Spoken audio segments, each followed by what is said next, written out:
ছদ্মবেশী অনুযায়ী যে ঋতুজা সেজে এই বাড়িতে আছে সেটা এবার কম্পাস বাড়ির সবাইকে বলে দিল। হ্যাঁ বন্ধুরা, এমনটা হতে চলেছে আজকের পর্বে। বিস্তারিত জানতে ভিডিওটিতে লাইক দিয়ে চ্যানেলটিকে সাবস্ক্রাইব করে পুরো ভিডিওটি তোমরা দেখতে থাকো। গল্পের শুরুতে আমরা দেখতে পারবো কম্পাসরা বাড়ি ফিরছে না দেখে সবাই খুব চিন্তিত হয়ে পড়েছে।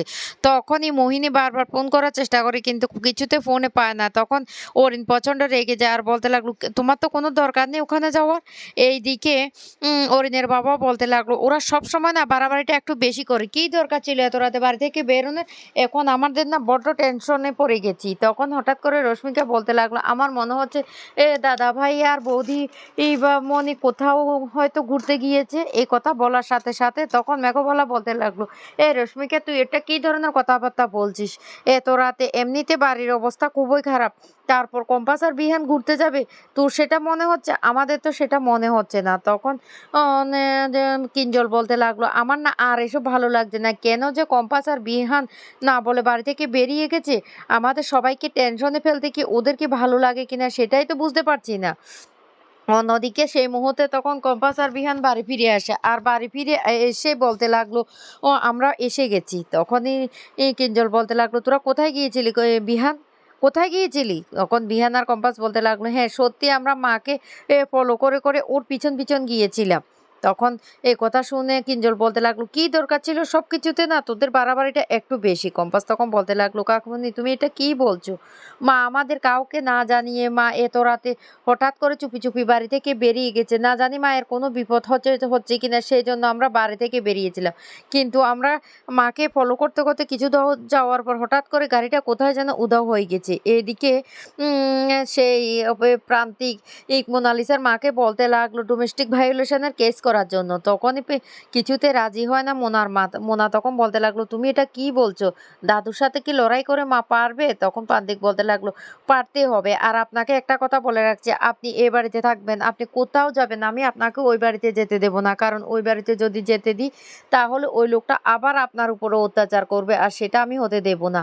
তখনই মোনালিসা বলতে লাগলো, তুমি বুঝতে পারছো না দাদু কতটা ভয়ঙ্কর, দাদু কিছু না কিছু একটা করবে। এইদিকে মেঘবালা বলতে লাগলো, কি বলছিস কম্পাস? কম্পাস তখন বলতে লাগলো, হ্যাঁ দিদিভাই সত্যিটাই বলছি। আমরা মাকে ফলো করতে করতে যখন যাচ্ছিলাম হঠাৎ করে গাড়িটা মাঝ রাস্তা কোথাও উধাও হয়ে গেছে আর মাকে আমরা খুঁজে পাইনি। তারপর তো আমরা বাড়ি ফিরে চলে এসেছি। এই কথা বলে কিঞ্জল তখন বলতে লাগলো, কি? আমার তো মনে হচ্ছে বৌদিভাই নিশ্চয়ই তার সেই যমজ বোন অনুজার সাথে দেখা করতে গিয়েছে। তখনই কম্পাস বলতে লাগলো, আমাদেরও সেটা মনে হচ্ছে। না হলে মা এত রাতে কাউকে কিছু না বলে চুপি চুপি কেন বাড়ি থেকে বেরিয়ে গেছে? সেই জন্য আমরাও মায়ের পিছন পিছন গিয়েছিলাম যাতে মায়ের কোনো বিপদ না হয়। কিন্তু মাকে তো আমরা খুঁজেই পাইনি, মা কোথায় যেন হারিয়ে গেছে। তখন বিহানের বড় ভাইও বলতে লাগলো, হ্যাঁ একদম ঠিক কথা, সত্যি তোমরা যেখানে গিয়েছো খুব ভালোই করেছো। এদিকে হঠাৎ করে মোহিনী তখন বলতে লাগলো, ও উনি কোথায় যেতে পারেন এত রাতে, কি এমন কাজ পড়ে গেছে? তখন বিহানও বলতে লাগলো, আমিও বুঝতে পারছি না কি এমন কাজ পড়ে গেছে যে মা আমাদের কাউকে কিচ্ছু না বলে বাড়ি থেকে বেরিয়ে গেছে।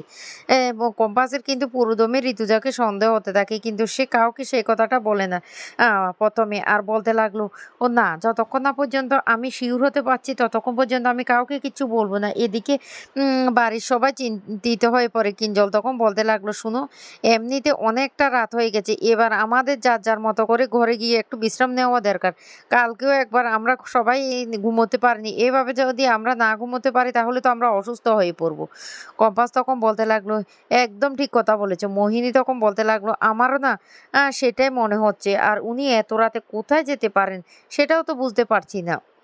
এদিকে কিঞ্জলও তখন বলতে লাগলো, তবে বৌদিভাই যেখানে গিয়ে থাকুক না কেন, আমার মনে হচ্ছে বৌদিভাই কোনো একটা ভালো কাজে গিয়েছেন। এরপরে সবাই যখন যার যার মতো করে ঘরে চলে যেতে লাগলো তখন হঠাৎ করে কম্পাসের গায়ের সাথে ধাক্কা লাগে মোহিনী আর কম্পাসের হাত থেকে মোবাইলটা পড়ে যায়। সাথে সাথে মোবাইলটা পরে খুলে যায় আর খুলে যাওয়ার সাথে সাথে সেখান থেকে একটা ট্যাকার বেরিয়ে আসে, যেটা দেখে বাড়ির সবাই রীতিমতো চমকে যায়।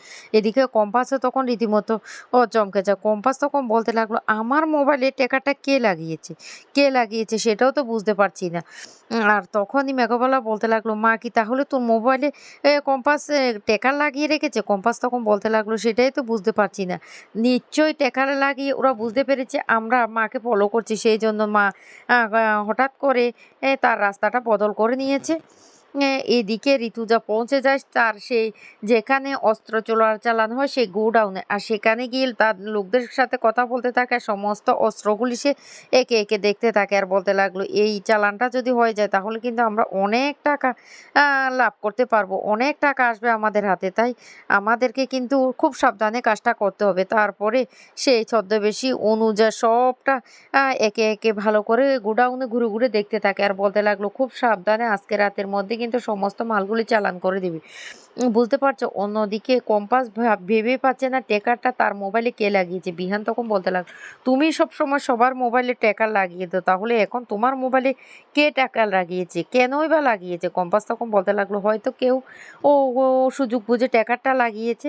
তখন মোহিনী বলতে লাগলো, "হ্যাঁ কম্পাস, আমারও সেটা মনে হচ্ছে। আমার মনে হচ্ছে তোমাদের ট্র্যাকারটাকে ফলো করে ওরা বুঝতে পেরে গেছে যে তোমরা ওকে ফলো করছো। সেইজন্য ওরা রাস্তাটা বদলে ফেলেছে।" কম্পাস তখন বলতে লাগলো, "কি?" মোহিনী তখন বলতে লাগলো, "হ্যাঁ, আমার যেটা মাথায় এসেছে আমি সেটাই বলেছি।" অরিন তখন বলতে লাগলো, "তোমার তো এসব কথা বলার কোনো দরকার নেই।" কম্পাস তখন বলতে লাগলো, "আমিও তো ব্যাপারটা বুঝতে পারছি না। কে আমার মোবাইলে ট্র্যাকারটা লাগাতে পারে? আর কেনই বা লাগাবো? আর মাই বা কেন লাগাতে যাবে? আমার তো সেটাই মনে হচ্ছে না। মা কেন আমাদের কাছ থেকে সবার কাছ থেকে সবকিছু লুকিয়ে যাচ্ছে?" বিহান তখন বলতে লাগলো, "কম্পাস, আমার মনেও একই প্রশ্ন। মা কেন আমাদের সবাইকে কিছু খুলে বলছে না?" তখনই কিঞ্জল বলতে লাগলো, "আমার মনে হয় বৌদিভাই সবাইকে কিচ্ছু বলছে না কারণ বৌদিভাই চায় না পুলিশি ঝামেলা জড়িয়ে পড়ুক।" আর তখনই সেই মুহূর্তে বাড়িতে ফিরে এসে আসে ঋতুজা। ঋতুজাকে দেখে তো রীতিমতো সবাই চমকে যায়। তখন ঋতুজা বলতে লাগলো, "কি ব্যাপার? এত রাতে তোমরা সবাই?" কিঞ্জল তখন বলতে লাগলো, "ও আমরা সবাই তো বৌদি তোমার অপেক্ষায় বসে আছি। তুমি এত রাতে কোথায় বেরিয়ে গেছো কাউকে কিছু না বলে?" তখন বিহান আর কম্পাস বলতে লাগলো, "মা, আমরা তো তোমাকে ফলো করেছিলাম। তোমার না কোনো বিপদ হয়ে যায়। আর সেই জন্য কিন্তু মাঝ রাস্তায় তুমি হঠাৎ করে গাড়িটা কোথায় নিয়ে গিয়েছিলে আমরা তো বুঝতে পারিনি।" তখনই ঋতুজা মিথ্যা কথা বলে আর বলতে লাগলো সে নাকি পুলিশ স্টেশনে গিয়েছে। এদিকে অভিজ্ঞানবাবু বলতে লাগলো, "না, না, না, আমাকে কিছু একটা করতে হবে। ওই প্রান্তিককে কঠিন শাস্তি দিতে হবে। ওই প্রান্তিকের হাত থেকে স্রষ্টাকে আমাদেরকে নিয়ে আসতে হবে।" তখন মুক্তিও একই কথা বলতে থাকে আর বলতে লাগলো, "স্রষ্টা যদি ওখানে থাকে তাহলে সে যদি কোনো কেস করে তাহলে কিন্তু অভিজ্ঞানবাবু ফেঁসে যাবেন। কারণ অভিজ্ঞানবাবু তার উপর যে কত অত্যাচার চালিয়েছেন সেটা যদি কোনো রকম একবার আর আর পুলিশের কাছে যায় তাহলে কিন্তু অভিজ্ঞানবাবু নিচেই ফেঁসে যাবে।" এদিকে ঋতুজার কথা শুনে তখন পুলিশও বাড়িতে চলে আসে আর এসে এ আর সাথে সাথে তখন ভয় পেয়ে যায় ঋতুজা। ঋতুজা তখন বলতে লাগলো, এবার সত্যি কি আমি তাহলে ধরা পড়ে যাব?" এদিকে কম্পাসের তো পুরোটাই সন্দেহ হয়ে যায়।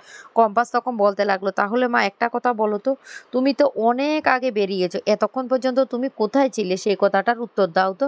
তখন ঋতুজা মনে মনে বলতে লাগলো, "এই মেয়েটা তো অনেক চালাক। না, না, আমাকে কিছু একটা বলে ম্যানেজ দিতে হবে।" কম্পাস তখন হঠাৎ করে বলে উঠে, "আমার মোবাইলে ট্র্যাকারটা কে লাগিয়েছে আগে সেটা বলো।" তখনই ছদ্মবেশী ঋতুজা চমকে যায় আর বলতে লাগলো, "কি বলছো?" এদিকে পুলিশ তখন বলতে লাগলো, "অনুজাকে আমরা হন্যে হয়ে ঘুরে বেড়াচ্ছি। আর অনুজা কোথায় লুকিয়ে আছে সেটাই বুঝতে পারছি না।" কম্পাস তখন বুঝতেই পারে যে এই হলো ছদ্মবেশী অনুজা।